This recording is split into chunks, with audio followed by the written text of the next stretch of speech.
我只是想找到水粉跟他说明白，我不想让他伤心。什么都别说了，你先回去吧，就当今天的事情没有发生过。怎么了？你聋了不是？大哥让你回去你就回去。我一定要去找水粉。你等我找到了水粉，我自然会跟娘赔不是的。你给我站住！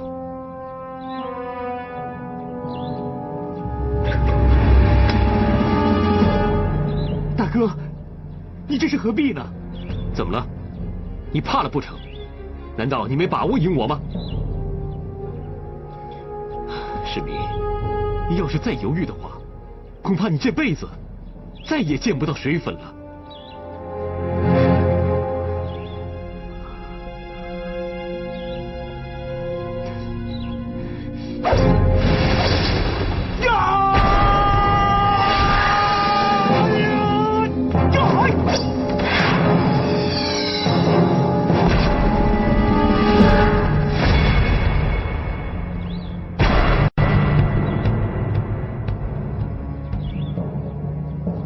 只有杀了我，你才能走。大哥，你干嘛不躲开呢？大哥，世民，答应大哥，不要走。我不走，我听你的，我不走。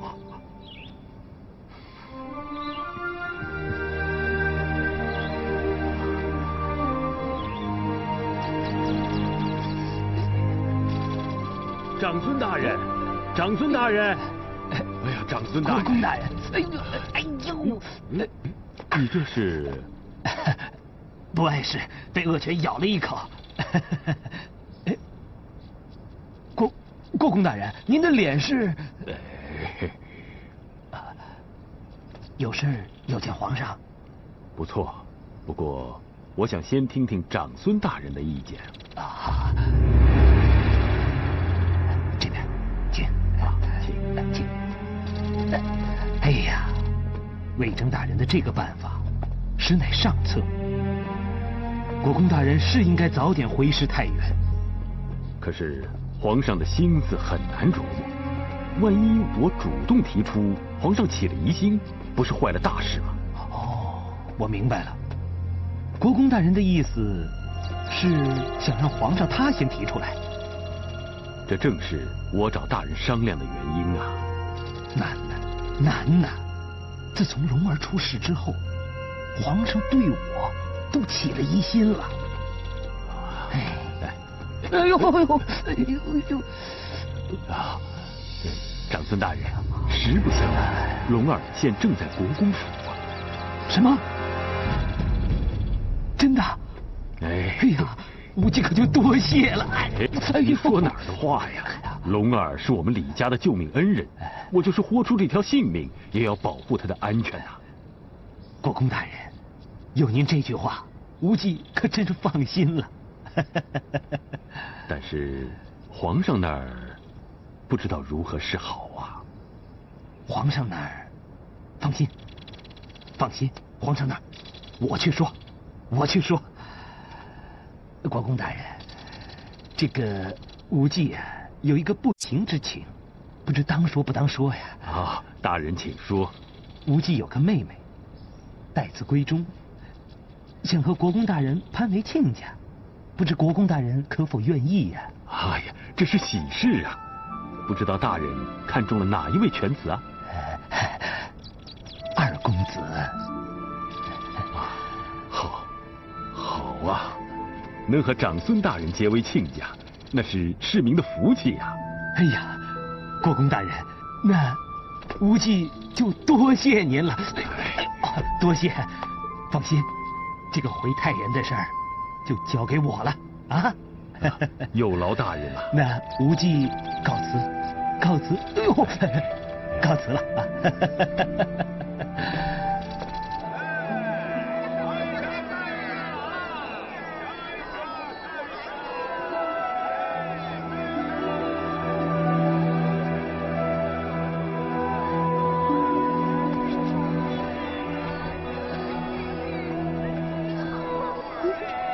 哎，胭脂，胭脂，你怎么了？水粉，我的命好苦啊！你到底怎么了，胭脂？那个坏家伙骗了我。哪个坏家伙啊？还有哪个？就是那个杀千刀的魏征。魏征？他怎么骗你了？他有媳妇儿。他也有媳妇儿了？胭脂，那你打算怎么办啊？一走了之？不走怎么办？总不能叫我做小妾吧？是啊，凭什么我们就得低人一等？是。我们？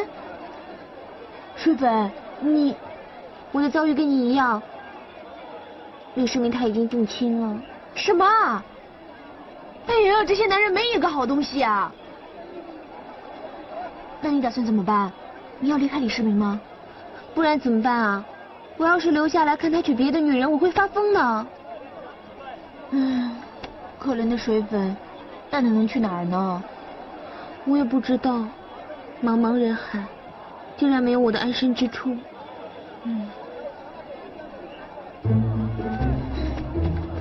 你不能走啊！不走，不走我能去哪儿啊？回去找李世民啊！李世民他已经有媳妇儿了。哎呀，他只不过是定了亲，又还没过门，这不算媳妇儿的。对呀，只要没拜过堂，就不算有媳妇儿。表哥人又好，心又好，你回去呢就死缠烂打，他肯定没辙，你就有机会了。死缠烂打？是啊，对付这些臭男人就要死缠烂打，脸皮要厚，绝对不能退缩。不错，我不能退缩。咱们女人呐，可不是好欺负的，这男人呢也不是等来的，是夺回来的。我要把他夺回来。对，所以你现在要回去找李世民。即使你是现在的当朝公主，喜欢李世民，那也不关你的事，你都要把他夺回来。公主啊，她喜欢的就是李世民。啊？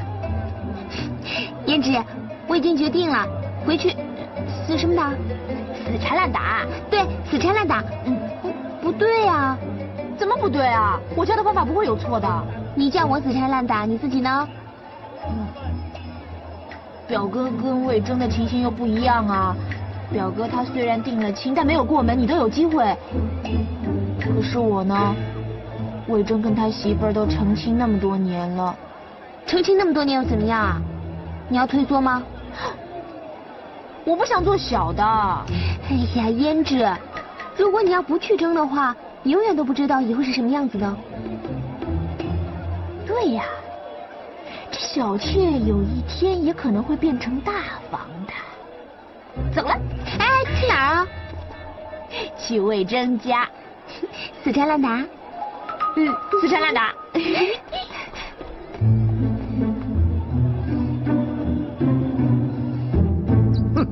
废物，简直是一群废物！公主出走了这么多天，你们一点消息都没有，留着你们有什么用啊？启禀皇上，刚才国公大人在宫门外求见，微臣已经先请他回去了。李元鉴真有什么事啊？听他的口气，好像是要和皇上讨论公主大婚的事情。你们还跪在这里干什么啊？还不快去给我找公主！滚出去！是。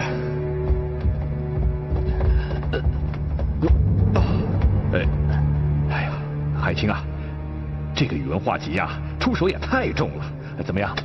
没事，皇上。只要皇上能明白微臣的一片苦心，臣死也无憾。哎呀，忠，朕当然知道你是个大大的忠臣。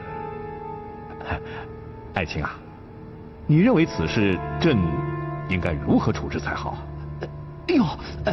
皇上，李渊虽然忠心，可是这公主迟迟未归，这李家军虎视眈眈，停留在东都城外，这始终是心腹之患呐。爱卿啊，你说到朕的心里去了。皇上，现在我们要想办法解除李渊的威胁，以免夜长梦多，引起兵变呢？爱卿，可朕现在苦无良策。皇上，微臣倒有一计，皇上可立刻下令，命李渊回兵太原，筹办公主的大婚啊！筹办公主的大婚？皇上，这样一来，既可以安抚了李渊的心，又可以解决李家军的威胁。等公主回来，我们再把公主送到太原府去成亲，这样一切都天衣无缝啊！皇上，无忌，还是你有办法。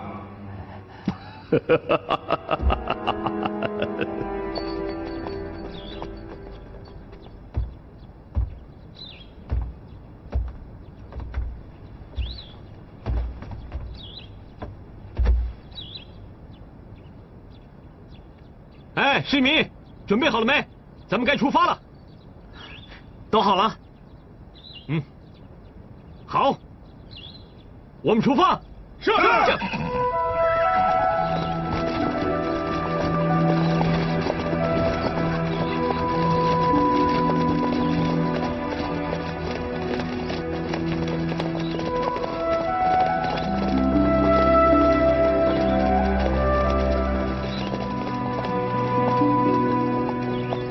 市民，上来一下，爹找你有事呢。来了。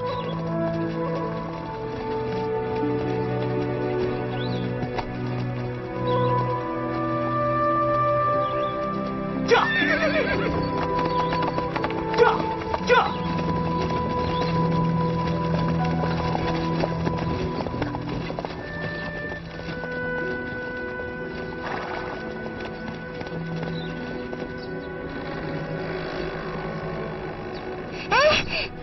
李世民呢？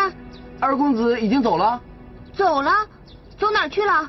他和国公还有夫人一起回太原了。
水粉，你从哪儿冒出来的？我从天上掉下来的。天上？哎，那你跟我回太原好不好？你先跟我说，你跟你爹说了没有？别提了，我爹连问都不问我一声，就帮我定了一门婚事。那，你打算听你爹的话？当然不听了，我发誓过，只娶你水粉为妻。好啊，那我们现在就走。鱼。哎，鱼。走？跟你走去哪儿啊？天涯海角，有你有我，去哪儿都行。这……难道李世民是一个言而无信的小人？我李世民言而有信。难道李世民是一个戏弄民女的纨绔子弟？我李世民真心诚意。难道李世民舍不得荣华富贵？富贵于我如浮云。那还有什么好说的？赶快走吧。哎，师粉，可这婚姻大事并非儿戏，起码得有明媒正娶才行吧？苍天作证，大地为媒。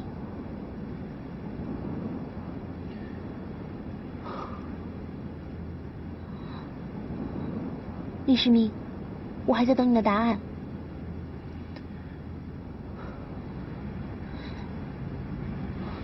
原来你只是一个虚情假意的小人。水粉，你拉我干什么？我李世民绝对不会是一个无情无义的小人。我跟你走。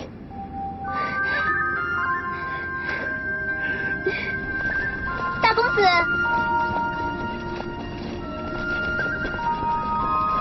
你看看二公子好吗？这，世民，哎，水粉，我哥找我，那你先走，今天晚上我们碰面。好，那我们今天子时在黄河渡口见，不见不散。不见不散。驾！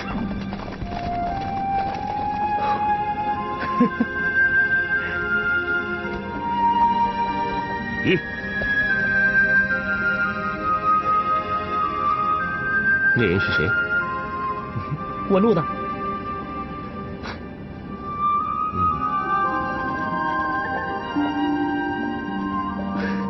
驾！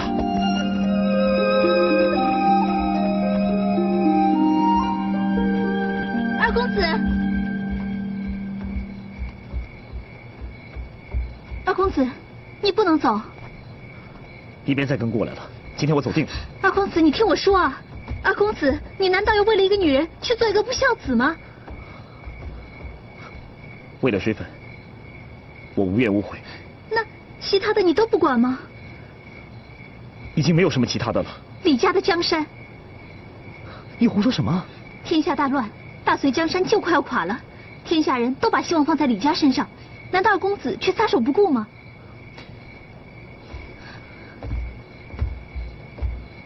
我从来都没有想过这些。那现在是时候了，二公子应该仔细的想一想了。不用了，我以前不想，现在不想，以后也不会想。二公子，龙儿出宫报信，不是为了国公大人，不是为了大公子，只是为了二公子一个人。龙儿，龙儿不能够看着二公子为了一个女人而毁了自己的前程。二公子，求求你，听龙儿的话，不要走。水粉，他还在等我。二公子，你不能跟他走，你们不可能在一起的。你跟他注定无缘，你们不可能有未来的。龙儿，你为什么那么残忍？为什么要诅咒我们呢？不是我残忍，我说的都是事实。你们够了，我不想再听了。你走吧。二公子，水粉他不是卖糖葫芦的。我不管他卖什么，也不管他身份多卑贱，反正我是娶定他了。她是若曦公主，她不是水粉，她是皇上最疼爱的公主，若曦公主。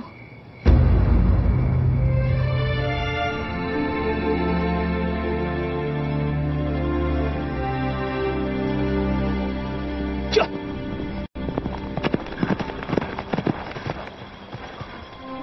鱼。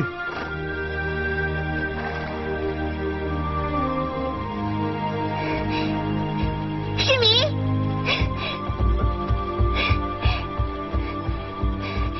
世民，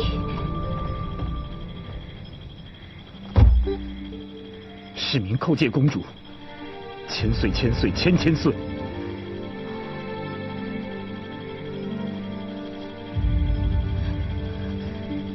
起来吧。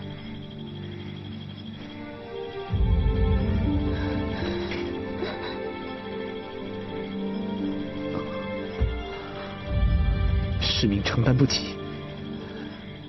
若曦公主，我不是。从我看到你的那刻起，我就不再是公主了。我是水粉，我是天天卖糖葫芦的小丫头。不，从你出生的那一刻起，你就是公主。这是个改变不了的事实。你这话什么意思？你不想跟我走了是不是？世民不敢，不敢，也不该有这个念头。为什么？为什么不能？为什么？你是我大哥李建成的妻子。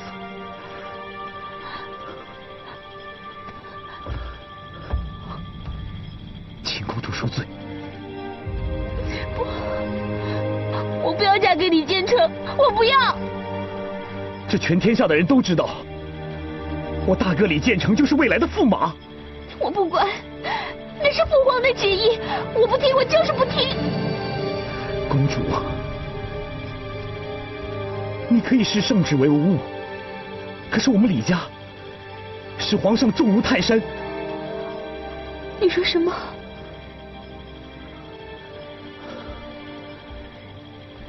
我们李家上上下下都抱着感恩之心，期盼与公主大婚。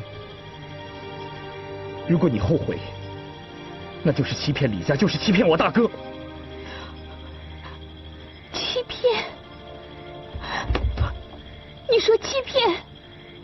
你答应过我什么？你答应过娶我，答应过跟我远走高飞，答应过要跟我白头到老。可是结果呢？你却跑过来跟我说你不要我了，你不敢要我了。吕世民，你是个骗子，你是个大骗子！公主，我不可以做一个不忠不孝的人。你不能做一个不忠不孝的人，所以你就要牺牲掉我对你的爱，牺牲我一生的幸福，来成全你的仲夏两全，对不对？世民，对不起公主，世民罪该万死。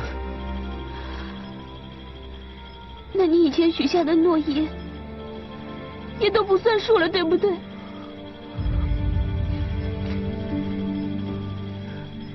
我是说过那些话，可那些话是说给卖糖葫芦的水粉听的。可是我就是水粉，水粉就是我啊！不，你是大隋公主，你是我大哥李建成的妻子。在你心目中，我就是不如你大哥重要。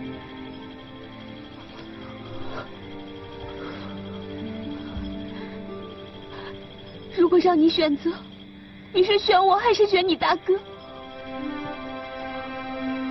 在世民心中，我和大哥是血脉相连的亲手足。那我呢？我算什么？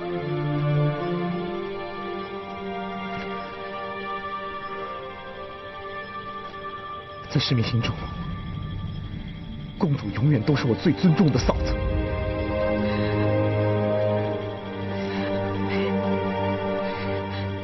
李世民，你够狠，我算是看清你了。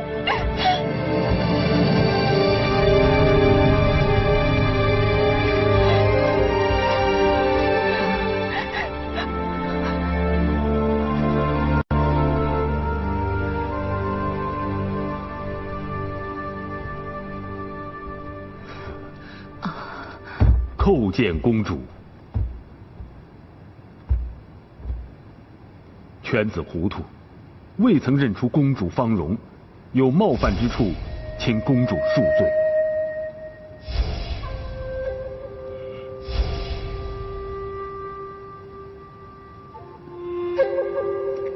公主，公主，不知者不怪，你们都起来吧。谢公主。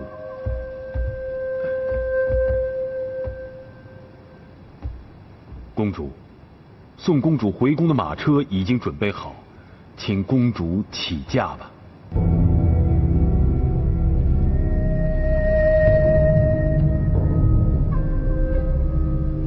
公主，我们先走吧。啊。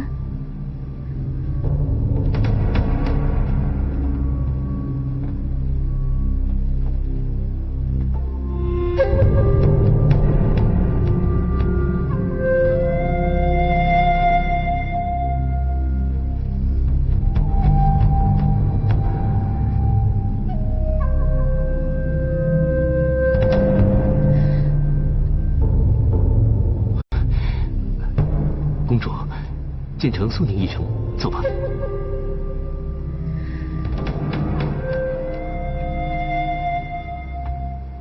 还是让世民送送公主吧。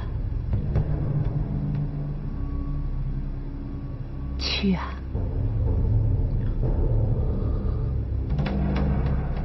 公主请。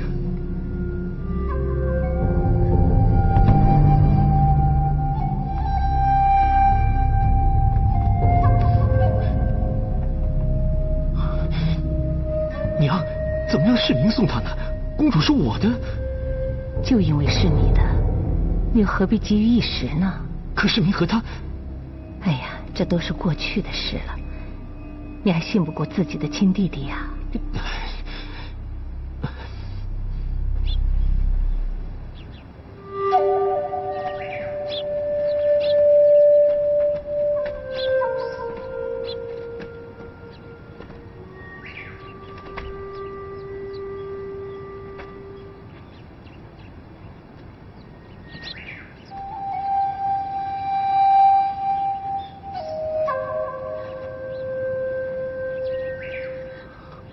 公主，世民，再叫我一次水粉吧，求你了，再叫我一次水粉吧。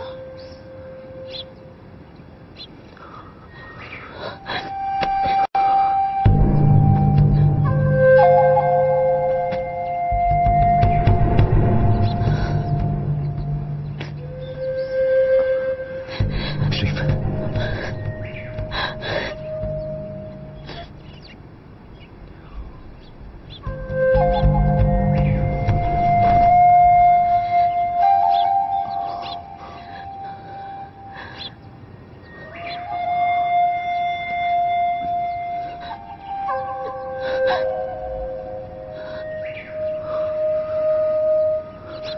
不要，世民。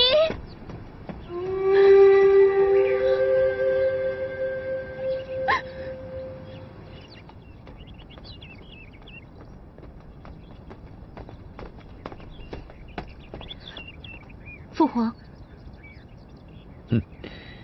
你还知道回来啊？我还以为你早把这个父皇给忘了呢。我不要嫁人。若曦，你说什么？我不嫁李家的人，我不嫁李建成，我不嫁李世民，我一个都不嫁。我还以为你回心转意了才回宫呢。我恨透了李家人。若曦，回来就好啊，有事儿起来说。来来来，哎，你知道吗？你如果不嫁给李建成，那么父皇就要失信于李家。如果李家军趁此机会谋反，到那个时候，你让父皇怎么办呢？父皇您放心，我有一个办法。你有什么办法？父皇，您赶快去颁一道圣旨，就说如果李家想娶公主，就让他们去造起一座宫殿来。盖宫殿？我堂堂的公主下嫁李家，难道要取出他们的旧房子啊？造座宫殿有什么了不起啊？若曦，父皇，如此一来，你也可以不失信于李家。这盖一座宫殿，那可不是1年半载的事儿啊！啊？李家不是想娶公主吗？那就赶快造啊！若曦，他们10天造好，我第11天就嫁过去。你这不是故意难为人家吗？父皇，如果不是他们为难您，我会落到今天的地步吗？若曦，这国家大事岂能儿戏呀？哈哈哈哈！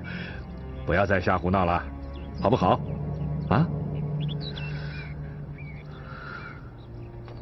父皇，现在摆在我面前有2条路，一条就是李家修好宫殿，我嫁过去。那另一条呢？我马上就跳下去。若曦。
爹，三位将军已经到了。哦，他们都到了哪儿了？正在大厅等着见您呢，您赶快去见呐。成都，告诉三位将军，叫他们赶快入宫去见皇上。爹，李家军已经撤回太原了，三路大军已经包围东都了，三位将军根本不把皇上放在眼里呀。你懂什么？东都都已经是我们的了。如果爹您想做皇上的话，明天就扶您上龙椅，您怕什么呀？哼！如今天下大乱，我当皇上，谁服气呀？只有扛上皇上这块神主牌，才能号令天下，你懂吗？爹呀，三位将军都已经到了，你就去见一下呗。不见，一个都不见。叫他们赶快进宫面圣，继续跳舞。是。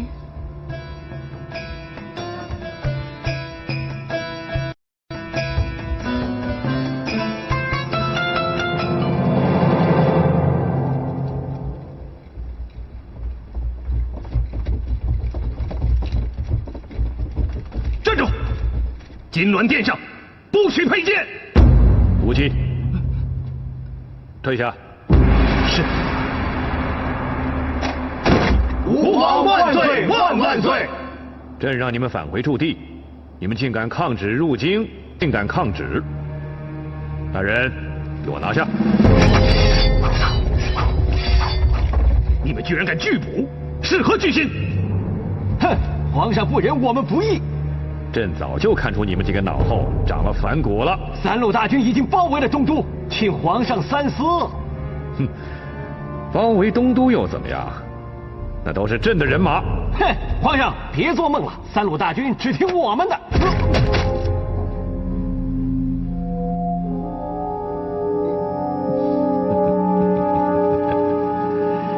你们错了，这三路大军都听朕的。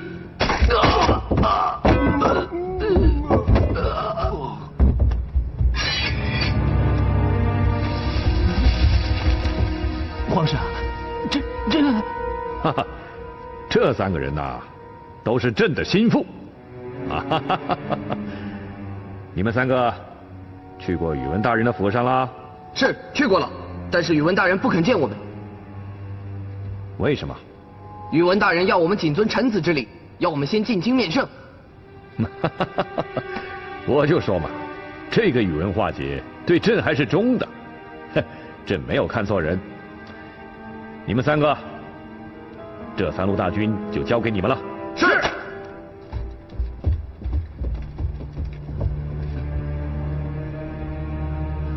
母鸡，看什么呢？皇上深谋远虑，无忌自愧不如啊。掌握军队的人呐，每一个人朕都不放心，但每一个将军的身后都有朕的人。那李渊呢？这也是你问的吗？无忌该死，无忌该死。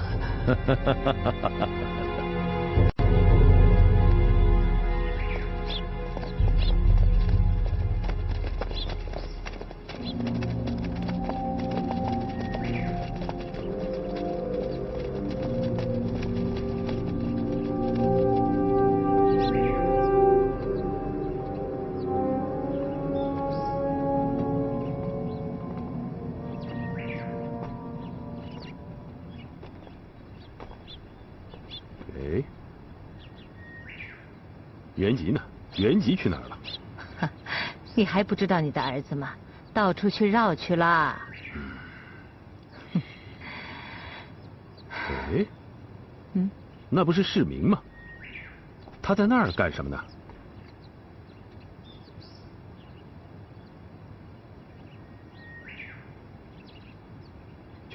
去把二公子叫回来。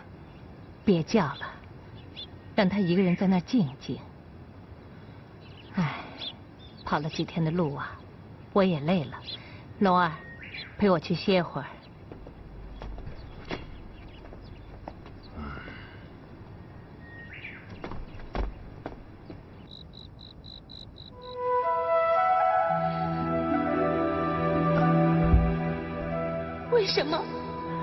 为什么不能？你答应过娶我，答应过跟我远走高飞，答应过要跟我白头到老。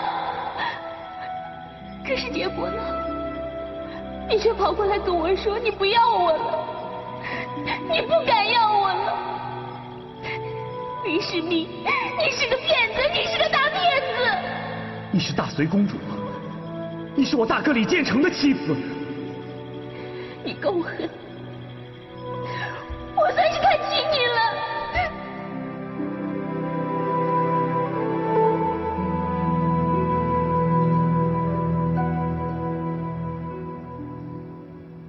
二公子，我是龙儿，我准备了些点心给你吃。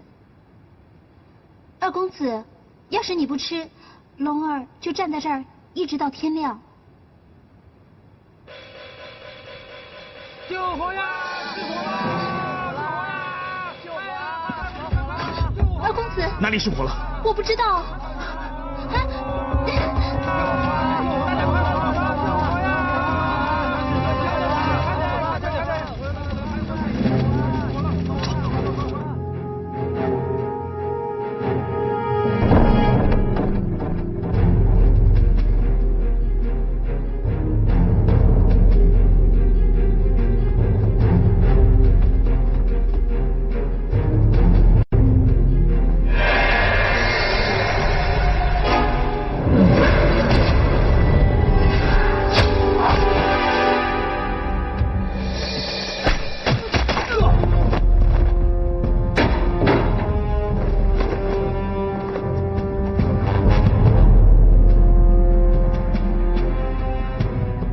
知道你们想玩什么把戏了，来得好！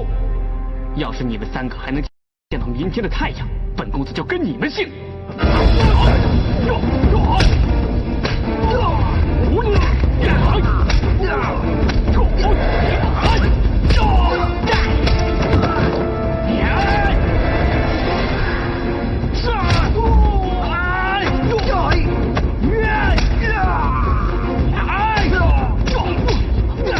虎力山，害死爹的！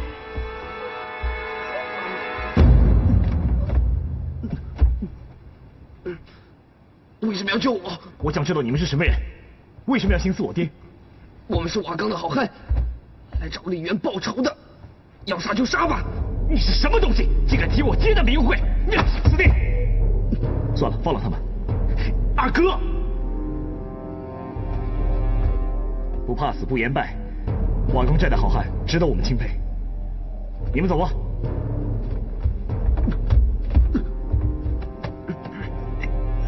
二哥，你这是放虎归山，你想害死爹啊！哎，公道自在人心，他们会明白的。三位请。二哥，哎，啊，哎。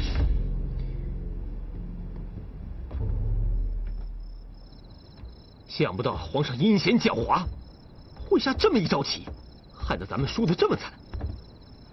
我早就告诉过你呀，不要低估任何一个对手。这一次我小看了皇上，输得我是心服口服啊。可是三路大军都在皇上手里啊！爹，咱们逃吧。这一逃，那就是做贼心虚。皇上正撒下天罗地网，等着我们逃呢。那怎么办呢？我们又不能坐以待毙。怎么能坐以待毙呢？愣着干什么？进去看看不就知道了？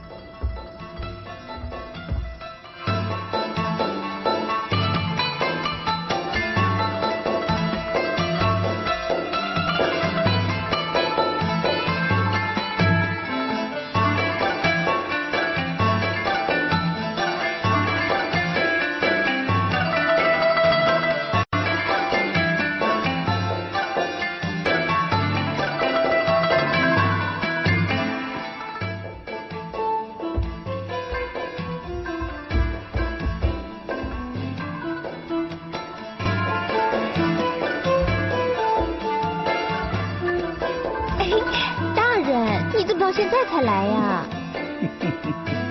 小宝贝儿，生气啦？我罚酒3杯成不成啊？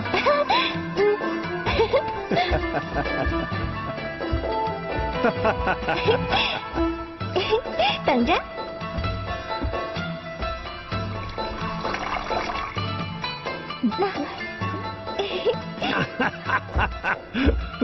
爹，骑兵呢？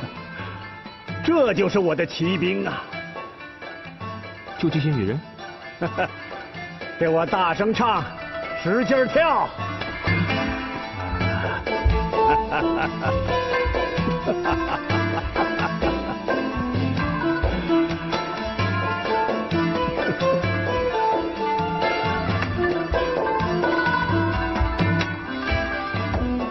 爹，您玩吧，我先走了。不准走！爹，无极，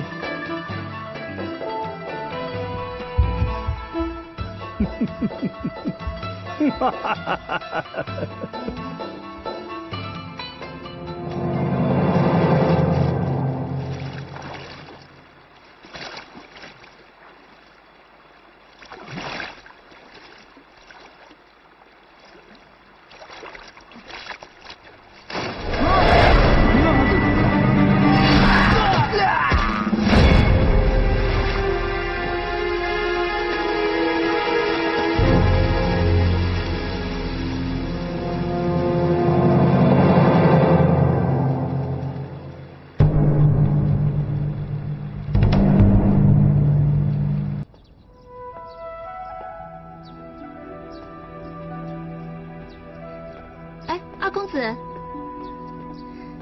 我终于找到你了，龙儿，找我有事吗？我给你做了一些小点心。你是李家的恩人，这种活儿你以后就别干了。我也不想在你家白吃白住啊，而且这些也没关系的。二公子，你忙了一夜，肚子一定饿了吧？我不饿，我有点事要去找我爹。哎，国公出门了。那我找我大哥吧。大公子跟国公一块出门的。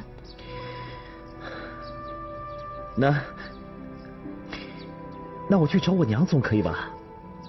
二公子，难道龙儿真的这么令人讨厌吗？我不是这个意思。那你是嫌我做的早点不好吃喽？好，那我吃完。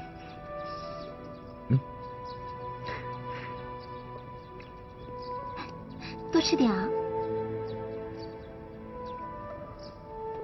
二公子，二公子，二公子，属下在城外小河里发现3具尸体。有这种事？带我去吧。当心点啊。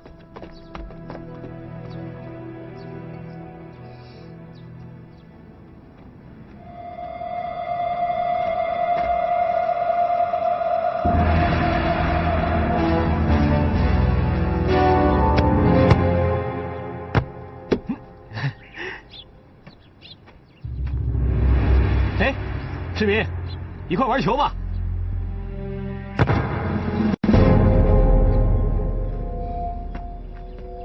给你这个，什么东西？哎，市民，这是怎么回事？大哥，你何不问问原籍那3个刺客在哪儿？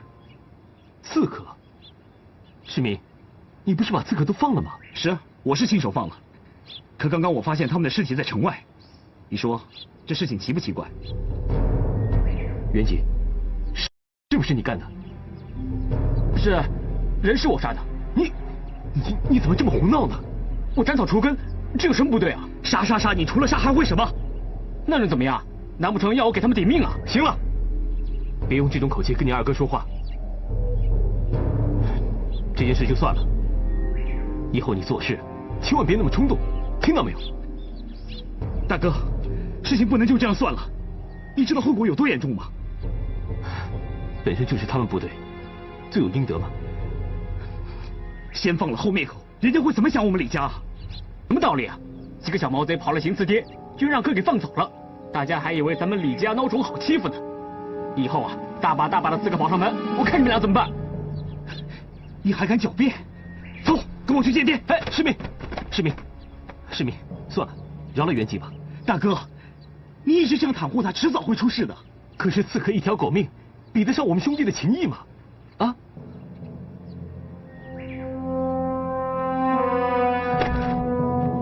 以后别再犯了，听到没有？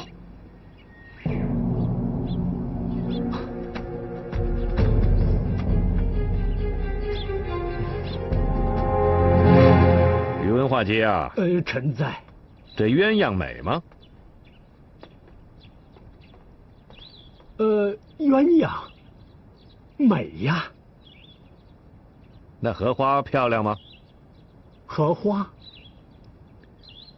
荷花也挺漂亮的。那蜻蜓呢？蜻蜓也挺好看的，你看它飞起来很自在呀。宇文化及啊，你是在跟朕装蒜的？哎呦，皇上，微臣不敢呐。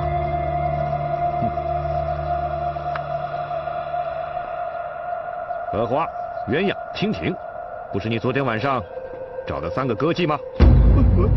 哎呀，微臣荒淫无德，有失大臣风范，请万岁降罪。找几个歌妓算得了什么？说实话，朕喜欢你玩。微臣不明白。你整天想着吃喝玩乐，这说明你心里没有鬼，更说明昨天晚上的3个信差的死跟你没有关系。生我者父母，知我者皇上啊！行了，观其言，察其行。你的言谈举止，朕看得清清楚楚。微臣惭愧，微臣一有空闲，那就是吃喝玩乐，不像长孙大人，一有空他就闭门读书。微臣要好好向他学习呀。朕最不放心的就是这些关门读书的人，摸不清楚他们整天这脑里到底想的什么。说的是。其实朕最喜欢你这样吃喝玩乐的人，胸无城府，坦坦荡荡。朕最信得过。皇上厚爱，化及愧不敢当啊。云爱卿啊，你知道今天朕找你来是为什么吗？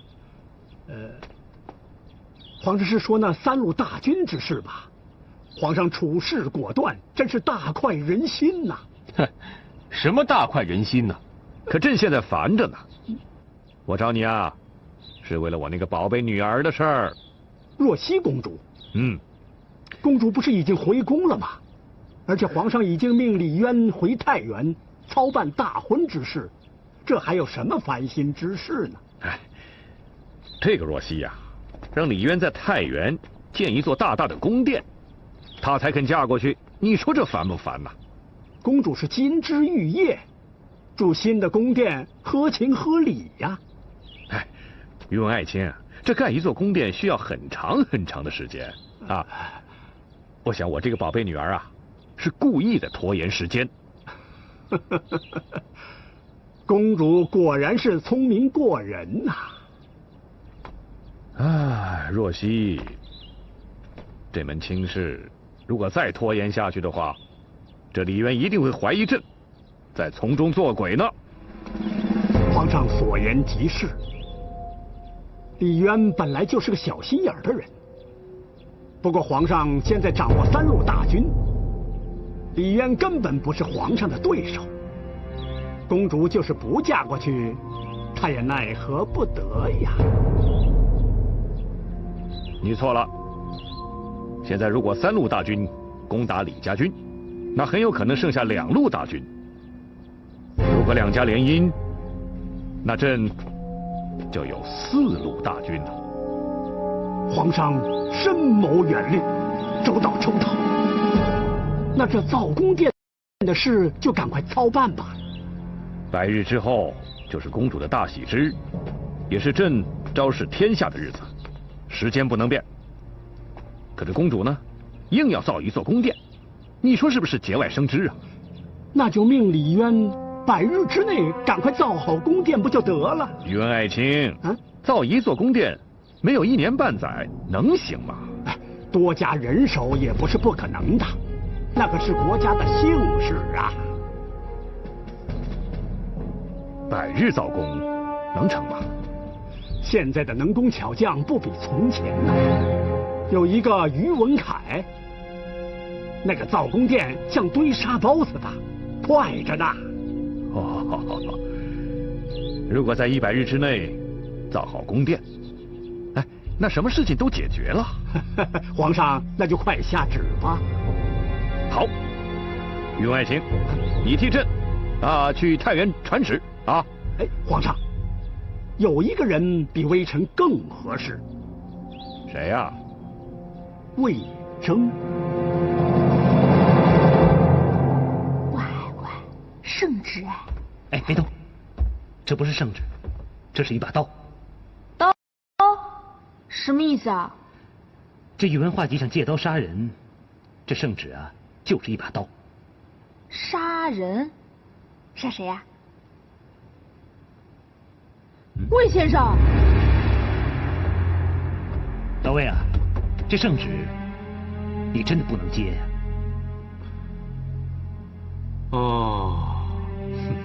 是吗？哎呀，刘先生，这皇上封魏先生为钦差大臣，他怎么能不接旨呢？胭脂，你懂什么？这是神仙都办不到的。这道圣旨只会逼着李家起兵造反。造反？不错。李家一旦起兵造反，首先杀的是谁？该不会是钦差大臣吧？这不是和尚头上的虱子明摆着吗？哎，魏先生，他说的不会是真的吧？啊？老刘说的那是假的。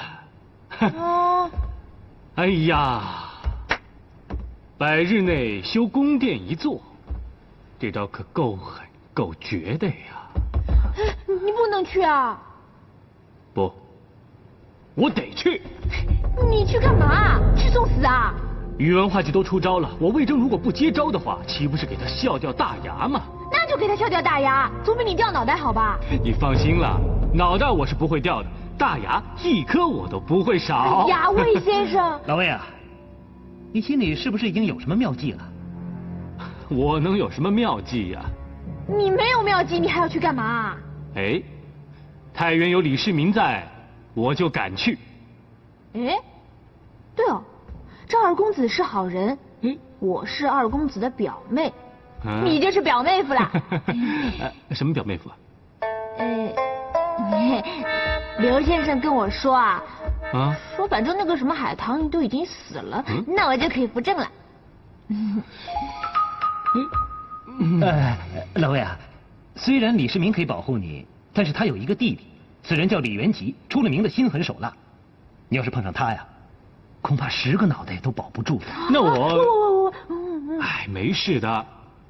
老刘啊，那我问你，如果是你，你会不会去太原宣旨啊？说老实话。我去，因为太原有真命天子，只有去了才会博得大的富贵。你是不是想劝我别去了，自己偷偷摸摸的去呀？老魏啊，你是怎么猜到的？你可别忘了，我跟你是同一个师傅教出来的，啊！好了，走了。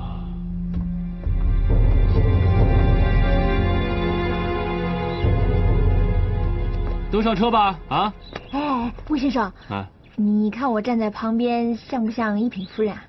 一品夫人，胭脂啊，我只是个芝麻绿豆的小官儿，你要当一品夫人的话，找别人去吧。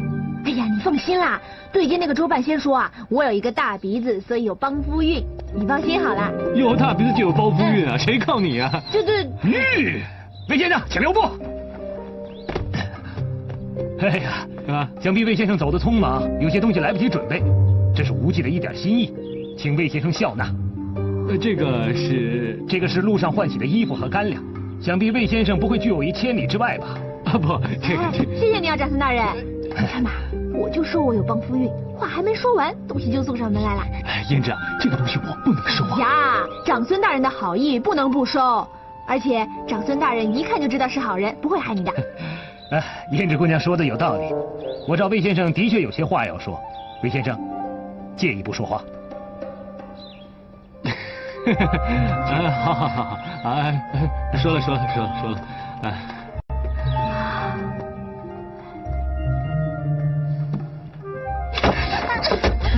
公主，我说过我不爱吃这些点心，你们是不是听不懂啊？都给我撤下去，撤下去！那公主喜欢吃什么？告诉奴婢，奴婢让御厨去准备。我要吃糖葫芦。糖葫芦，宫里没有这道点心啊。那就上街去买，厨工去买，买不回来你们就别回来。下去。是。皇后娘娘，下去吧。是。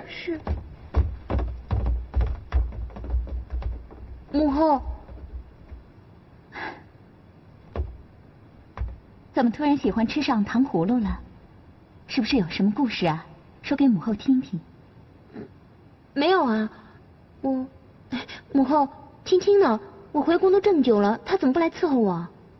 就是因为你私自出宫，你父皇一生气就把她给……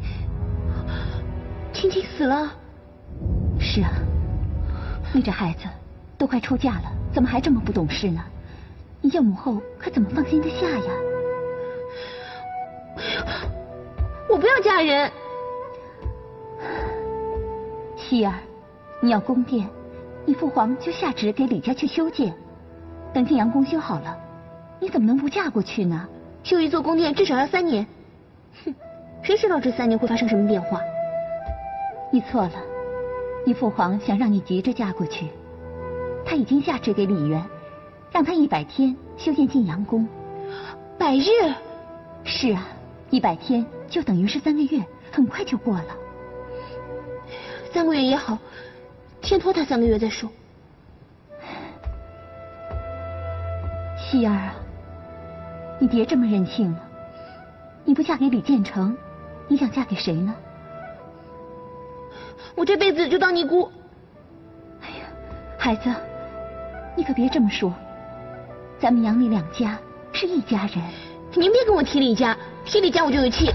孩子，母后求你了，你父皇为了你这件事都睡不安稳呢。哎呀，母后，父皇他只是这段时间睡不安稳，可是我呢，如果我嫁给李建成，我这辈子就睡不安稳，我这辈子就毁了。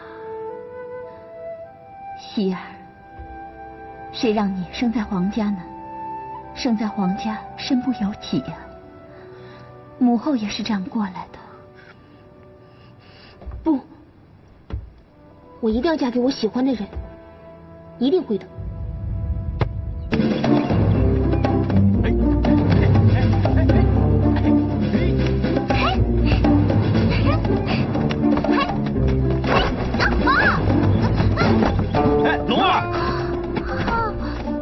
龙儿，你没事吧？没事。来，起来，小心啊。哎呀，这是男人玩的游戏，你凑什么热闹？没摔着吧？哎，刚才是龙儿不小心啊。龙儿，你现在好好踢，给士兵瞧瞧啊。龙儿，看球。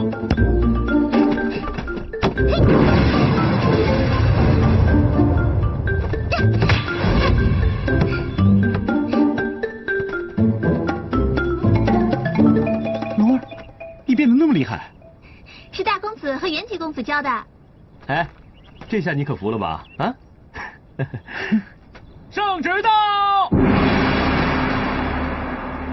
接旨，责令唐国公李渊于100日内修成晋阳宫一座，作为公主新婚行宫，如若有误，以抗旨欺君论处。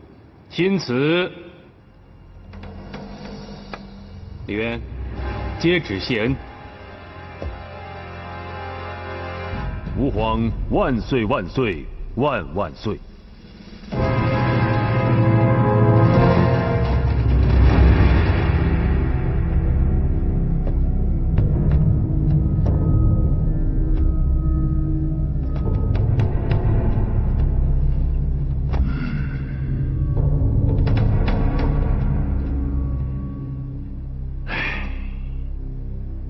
天要亡我李家呀！爹，事到如今，只有一条路可走了。什么？起兵造反！你胡说什么？皇上根本就没有心思把公主嫁给大哥，他这是借刀杀人，要灭了咱们李家。皇上跟我是表兄弟，一家人，他不会那样对我的。爹，100日内修一座宫殿，那根本就是一道死刑令，我们绝不能就这样坐以待毙啊！元吉，不许胡来！爹，我没胡来，我先去杀了魏征再说。你杀魏征干什么？杀钦差来祭旗啊！我们李家就好正式揭竿起义。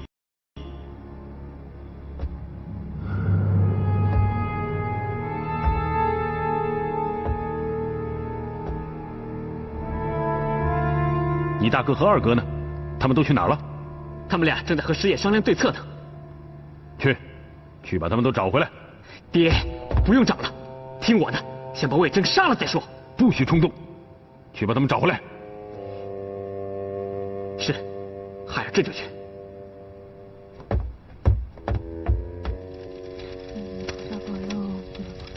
我说祈求神灵保佑啊！我不是好好的吗？一点事儿都没有。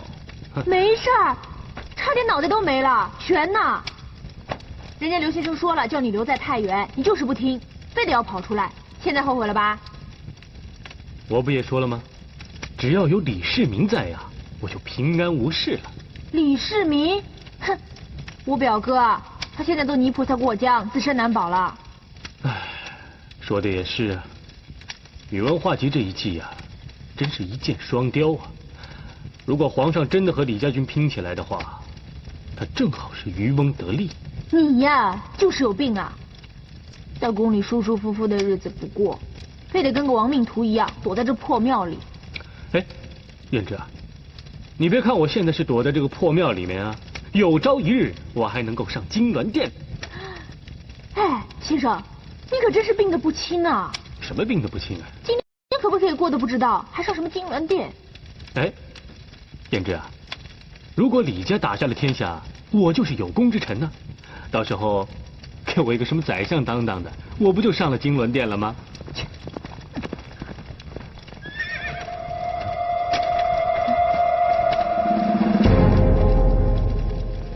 有人来，快走！哦，快点，快！快点！快点！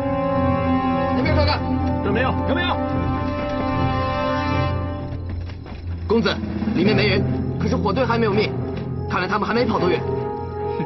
都给我听着，杀了魏征，赏银100两。是，我追，快点！快！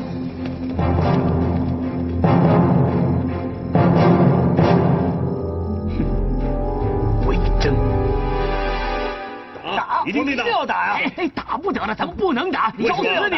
为什么不能打？为什么？哎呀，不能打，咱们只有5万人，人家有10万人，怎么打呀？不行，我们一定要去打！哎，一定要打！小公子一定要打！我觉得。二公子，我现在不想吃点心，你放在那边吧。这不是点心，是信。谁写的信？魏先生。不能不打，我们一定要打！一定要打！要打！打不敌众我们可必须要打！灭亡啊！怎么打呀？哎呀，这不是去送死吗？咱们可不能这样啊！哎呀，你好好考虑考虑，一定要这不行！这是你来评评理，我们李家为朝廷出生入死，换来的却是这种下场。哼，你笑什么？我是笑二公子何必在魏征面前演戏呢？你们李家不早就想起兵造反了吗？是有不少人劝我爹起兵造反，而且根据他们的估计，这场仗大有可为。二公子啊，这是太原，王威率领的江南大军从水道直取太原。我可以率一支精兵击倒王威，夺回水道。好。高君雅的辽东大军直取太原仓、荆州仓、沧州仓，要断你的粮道啊！我大哥李建成，他可以率一支精兵来守住三仓。啊，如果是这样的话，你们兄弟都出城了，这个太原谁守啊？我弟袁吉和我爹都是大将，他们可以守城啊。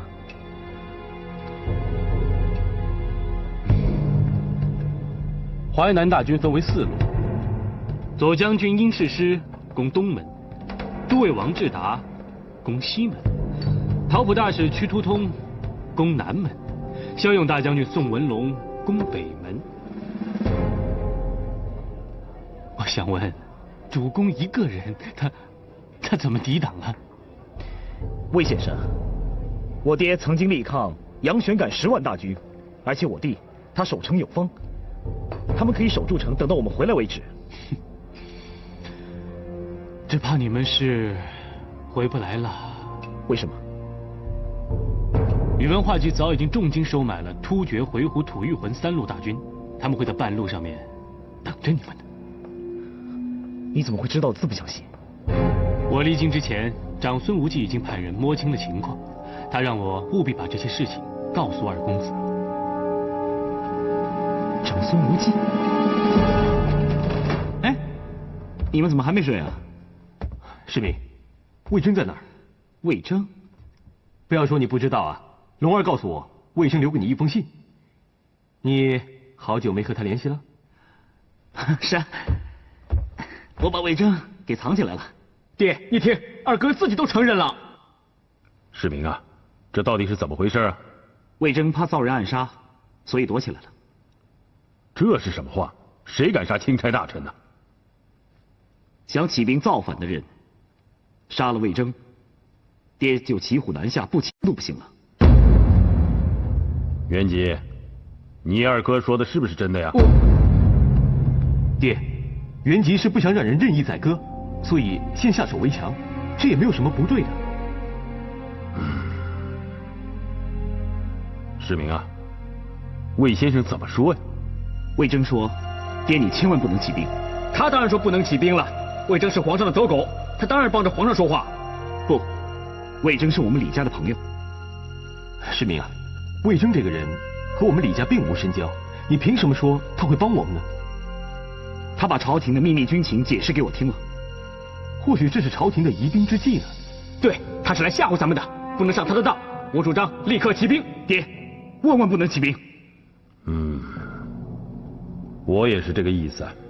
世民，当初刘文静主张起兵的时候，你可没有反对啊。用兵之道，审时度势。当初刘文静劝爹起兵，是可以给朝廷打个措手不及，有骑兵之效。但现在，朝廷已经布好了阵，逼我们起兵。如果我们再鲁莽行事的话，只会自取灭亡。爹，哥，你们要三思啊。世民说的有道理啊。什么道理？我们李家军骁勇善战，怕他什么？哥，你不是一向都主张不起兵的吗？怎么今天改变主意了？晋阳宫不可能在100日内修好，这是不争的事实。这分明是皇上在糊弄我们，我们不能坐以待毙啊！对，大哥说的太对了，起兵打到东都，打到长安去。爹做皇帝，大哥做太子。二哥，咱们俩也过过皇子的瘾。你给我住口！世民啊，说说你的想法。我们应当效法勾践的精神。勾践？勾践亡国有那么大的仇，但是他不贸然起兵，而是10年深居，10年昭雪，等待最好的时机。可我们没有20年的时间呢，我们只有100天呢。那我们就在100天之内修好晋阳宫。到了那个时候，朝廷就会相信爹对皇上的忠诚，他们就会对我们防范松弛，我们就有了喘息的机会，就会有更大的发展了。你说100日之内修好晋阳宫，这有可能吗？盖房子的事我不懂。那你不等于白说了吗？盖房子的事就得找盖房子的人，他们说了算。好，赶快去找土木工匠，我们得好好合计一下。是。世民啊，是不是也该把魏先生请回来，让我们好好尽尽地主之谊，款待款待他呀？爹，他现在在一个很安全的地方。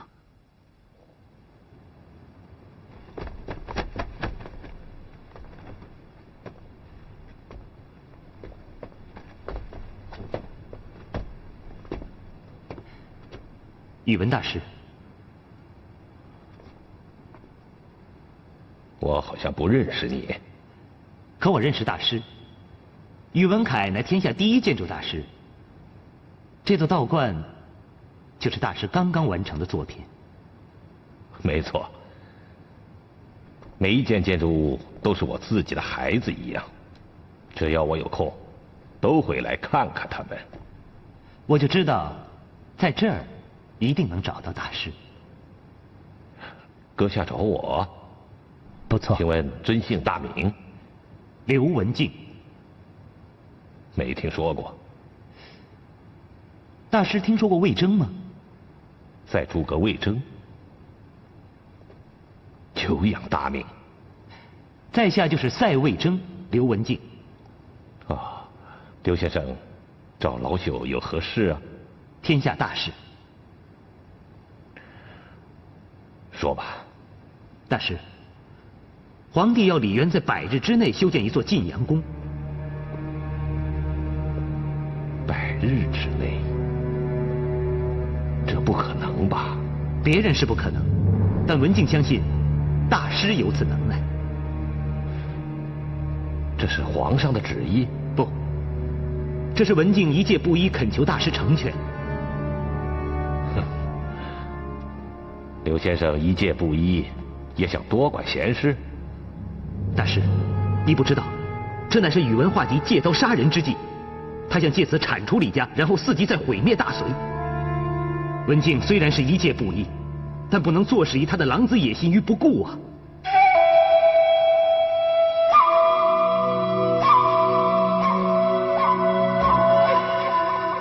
先生忧国忧民，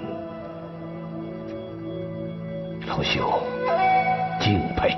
文静不才，想凭3寸不烂之舌，劝大师移驾太原，为保存大隋栋梁尽份力量。天下兴亡，匹夫有责。既然这样，那好吧，老夫一定助李渊一臂之力。大师，文静在李家谢过大师了。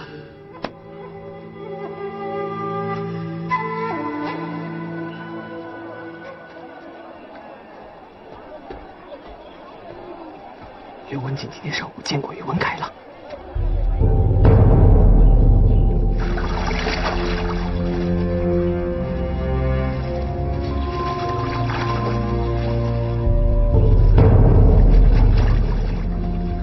大人，今天有人看到刘文静找过宇文恺了。好一个李渊呐！为什么魏征、刘文静这些能人异士、天下英才都愿意为他卖命？宇文恺，大人，修一座宫殿至少也要1年的功夫啊。如果是增派人手，日夜加班呢？那最多也只能缩短1-2个月，上百天能完成，这就是奇迹了。是啊，是，这100天修一座宫殿，这连做梦都完不成啊！就是连做梦都不敢想，根本就不可能。有劳各位了。那告辞。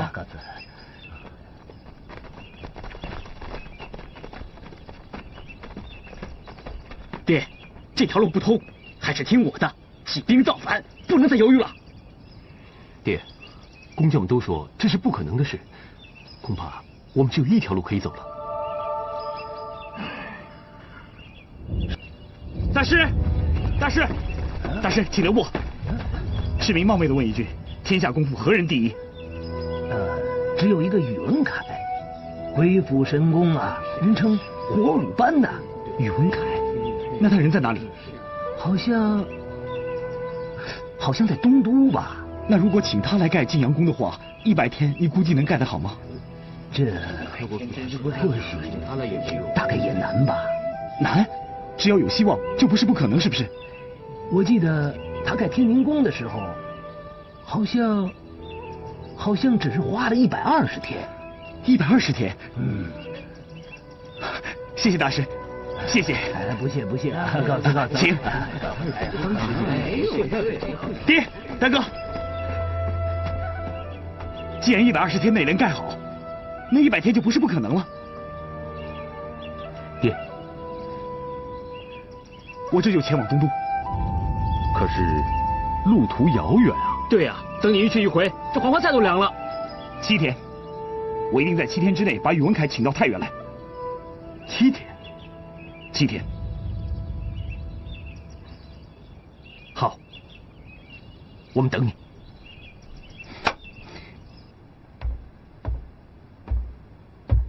建灵，爹，你回来啦！你知道我今天见到谁了吗？我猜不出来，不过我知道爹有出远门的打算。这你怎么知道？皇上下旨让国公大人在100日之内修建晋阳宫。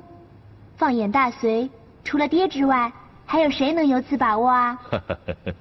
没错，我今天见到刘文静了，他要我到山西去，助李渊一臂之力，别让宇文化及这个老贼的奸计得逞。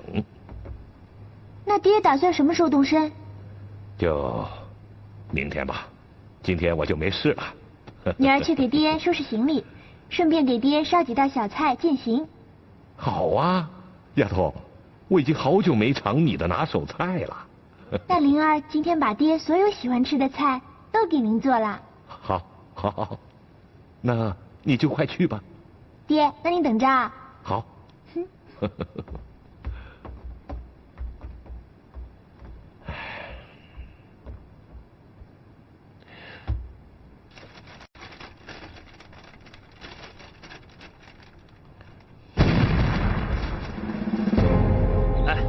你去帮我把二公子，龙啊，你怎么在这儿？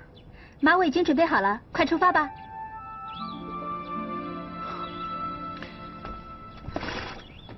你怎么知道要骑萨路子？二公子喜欢什么马，龙儿当然知道了。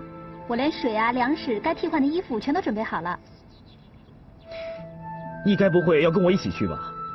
二公子一个人上路，龙儿不放心啊。龙儿，我想。二公子没时间磨蹭了，有话我们上路再说。好，那我得先去找一个人。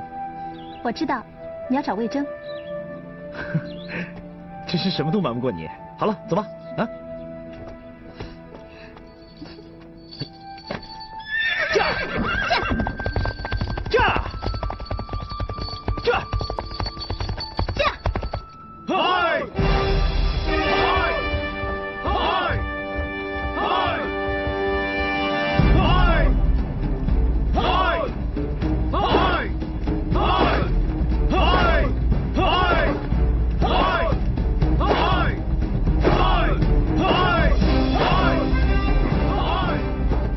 原来藏在这儿啊！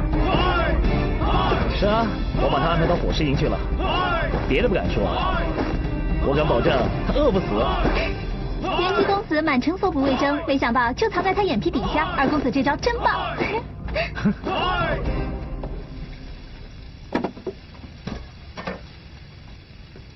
喏。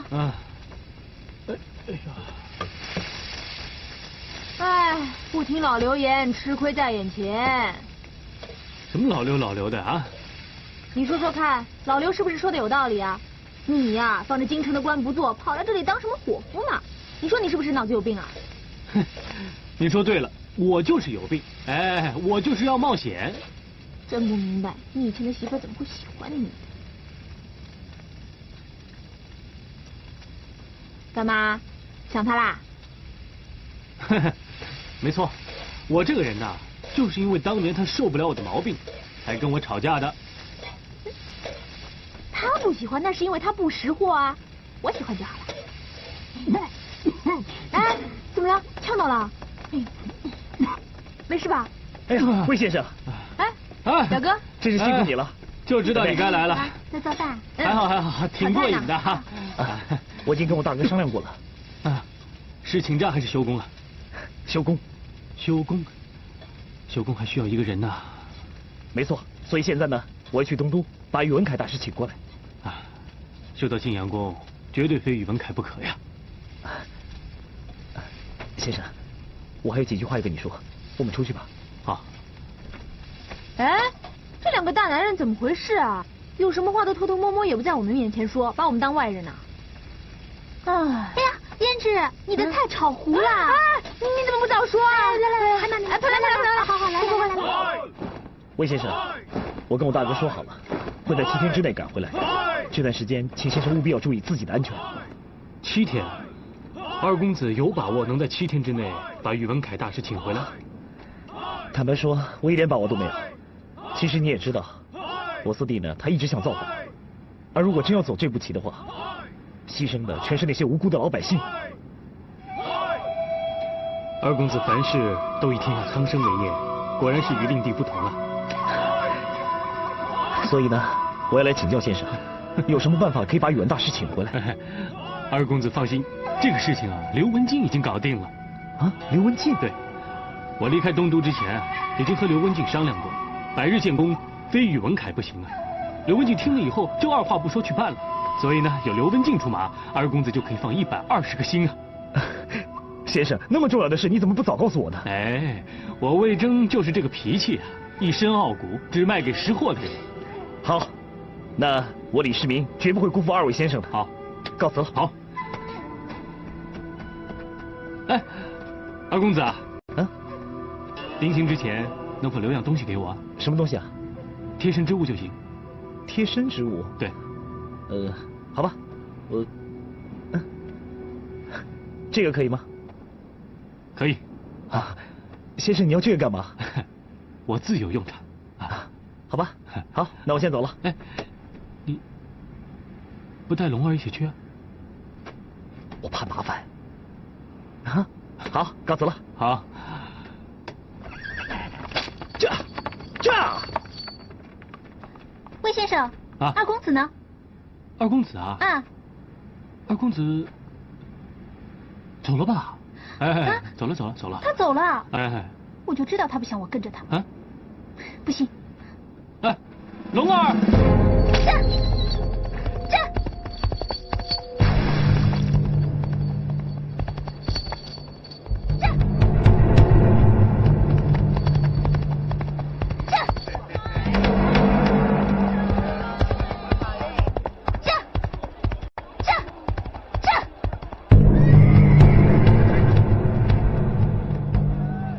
师傅，请问你有没有见过这么高的一位公子从这儿经过？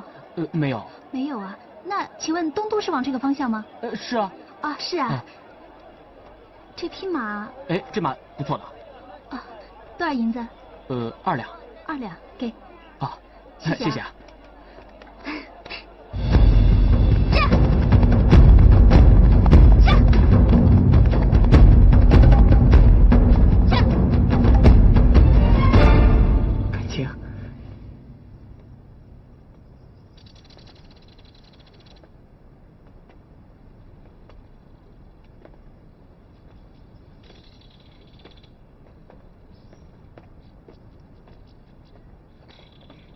公主，您看，全京城的冰糖葫芦都给您买来了。